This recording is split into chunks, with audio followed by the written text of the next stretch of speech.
I think we are all keen on doing plays, but I'm not sure if we are also watching plays. Right now, I think differently from the way that I used to think 9 years back, and I do not know whether that will show in my work or not. I have a lot to learn from every member in the audience. They're becoming more and more nuclear. Every post-teen or teen should watch 12 Angry Women with their mothers. It's quite interesting to see how youngsters respond to the medium of theatre and cinema. In the US, I represented India with a solo performance of mine called the Mumbai Zoo, which was also performed at the Kala.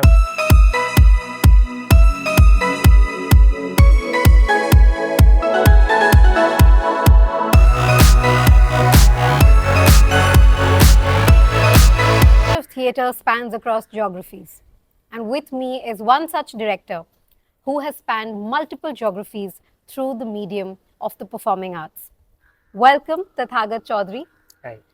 This is your first performance in Bombay after a gap of 9 years. You know, he last That's right. performed in 2017.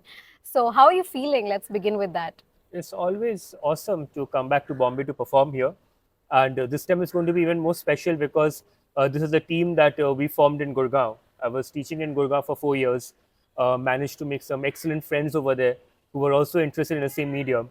And so we thought that since we have been performing to full house shows in Gurgaon, let us also see how we reach out to the audience in Bombay. And so that's what brings us here. Right. So, in spirituality, they tell you that 9 years is the end of a cycle, And I want to just start by asking you that, in these 9 years, what has the cycle led to and what has ended and what is beginning new? It's quite incredible that you're asking me this because there's been quite a bit of a roller coaster ride, to put it mildly. And a lot had happened actually. There was a medical issue and very interesting professional career change that had happened. In a sense, I never thought that I'm going to become a full-time teacher, and that's what happened. And I got a chance to connect with youngsters from diverse background and different cultures. So I've been teaching in Gurgaon in an IB school, an international school, and now I'm teaching in an international school down south in Chennai in the Alphabet International School. So it is quite interesting to see how youngsters respond to the medium of theatre and cinema.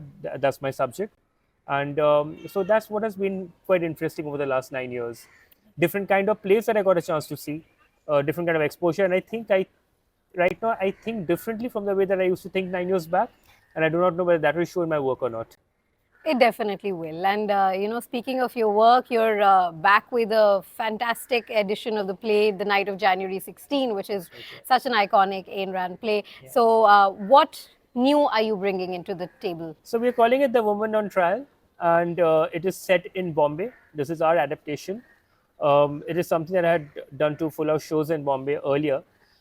This time, what I'm doing is I'm just trying to understand perspectives even better. This time, the entire auditorium is going to decide whether the person who's being tried is guilty or not.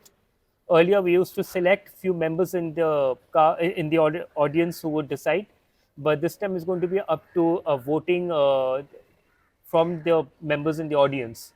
So everyone will get a chance to voice their thoughts on whether Karen Andre is guilty or not guilty.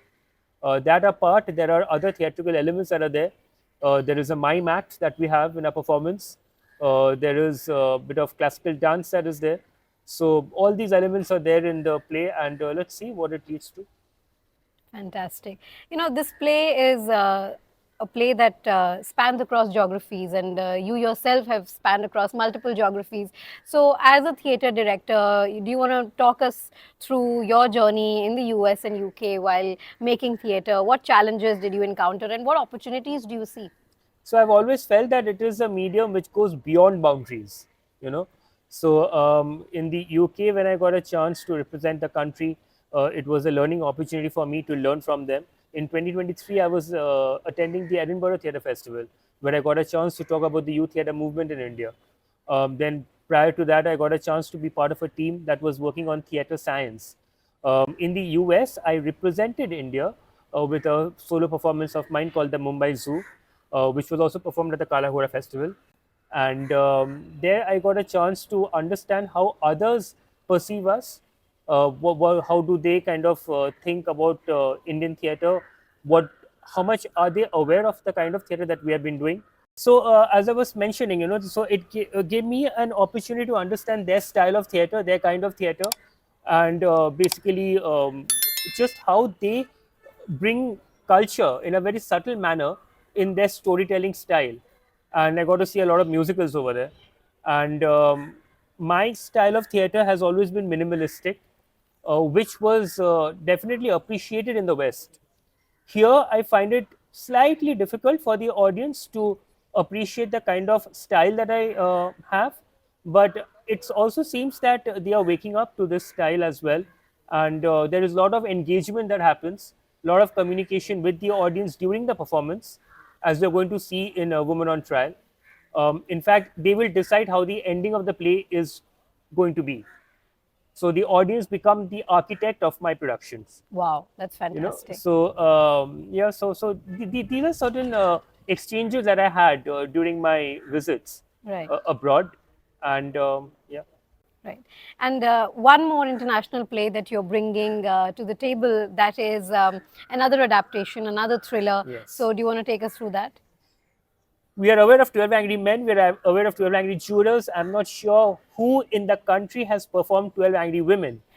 I have with my students who were college students, sometime around 2017, 2018. This was in Calcutta. This time with working professionals, with homemakers, with women who are serious about the craft and who have a certain opinion about the 21st century life itself, So it's interesting to have them uh, perform 12 Angry Women. That's fantastic. And today we have a lot of conversation about adolescent crime and Yes. adolescents being the top-rated show on Netflix. So, do you want to connect that to the narrative that's going on? Very much. So there is one juror who, because of her experience with her son, with her teenage son, she has a certain perception.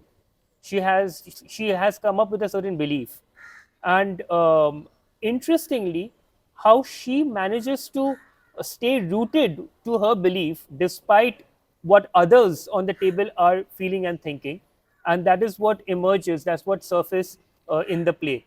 So, since you're mentioning this, I know there is a popular Netflix series that is going on, Stall Adolescence, I think, and so yeah, I mean, like there is something for everyone to connect with. I have a feeling that every post-teen or teen should watch 12 Angry Women with their mothers, and there can be interesting debates, conversation, all that can happen. So yeah. Fantastic. So, you've had a diverse experience in theatre, and for us at Mumbai Theatre Guide, that means a lot because you're representing theatre not just in Mumbai but also abroad in the US and the UK. So, what learnings can Mumbai have in terms of theatre from these top theatre houses abroad? With a lot of humility, you have to please allow me to say this, and I have got no teachings to provide for Mumbai to learn anything. I have a lot to learn from every member in the audience wherever I perform. So I can't say what are the learnings for Mumbai theatre as such. But yes, one thing I must tell you that I have noticed, which was not earlier that I felt, is that we are becoming more and more nuclear, in a sense. Earlier, I would get a lot of help and support from my friends in Bombay. This time, it just seems that maybe I was away for a long time, and that shows. Uh, Also, people who are interested in theater, I think we are all keen on doing plays, but I'm not sure if we are also watching plays, if we are watching each other's plays. So, for this particular production, I hope that people who are also doing plays, not only members in the audience, but also theater practitioners, they come and watch us, criticize us, of course. I've always been open to critical feedback because that is what helps an artist grow. But yes, I'm not here to teach anything. I'm here only to learn. And more than teach or learn is basically this entire exchange, bonding, some sort of a bonhomie. So I just hope that Bombay theatre practitioners also come to watch the play. They definitely will. And with that, do you want to give a call to action to all the members, encouraging them to watch your plays? See, it takes a lot of effort. I don't have enough words to tell you. I don't have sponsors here. I'm a school teacher. I am. There's a lot on the line, which you, as you can understand. There are two plays happening at St Andrews Auditorium from 5 p.m. to 7:30, and then again from 8 to 9:30. Both are classics. Both are courtroom dramas. There's an entire team coming all the way from Gurgaon, coming here in Bombay to connect with all of you guys. So please do come to the auditorium. Please do support us. You may like the plays, you may not like the plays. Do share your feedback, but be a sport and do give us your support. Thank you. Thank you so much for watching. We'll be back with more such interviews.